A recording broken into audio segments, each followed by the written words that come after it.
پیامبر صلی الله علیه و سلم وقتی که ماه رمضان آید میگفتند که اتاکم رمضان و شهر مبارک.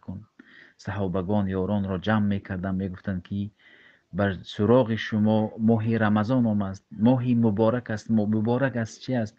در این ماه عبادت کرده می شود. فرض الله رو، رمضان رو شخصای مسلمان روزه می گیرند که در این ماه یک شبی است که عبادت در این شب برآورد 81 سال می باشد که انسان 81 سالینه ثواب را، یک عمر انسان را می گیرد.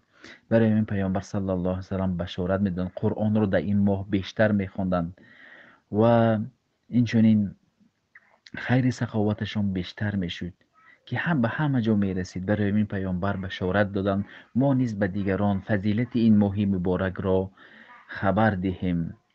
و فرض الله علیکم صیامه، الله میگوید، پیامبر میگوید که بر شما این روزه را فرض گرداند. در این ماه میگویند آسمان ها درهایش گشاده می شود و درهای جهنم محکم کرده می شود، در وی شیطان ها را بسته می شود. در این ماه شبی لیلت القدر است که بهتر از 1000 ماه می باشد. من حرم خیرها فقط حرم. پیامبر میگن که هر کسی که از خیر این ماه مبارک محروم شد به تحقیق محروم گشت.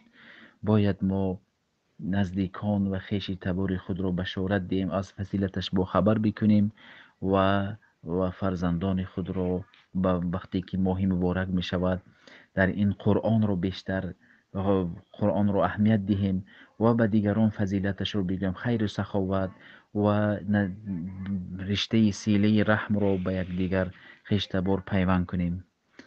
این حدیث در سنن نسائی است، نسائی می باشد.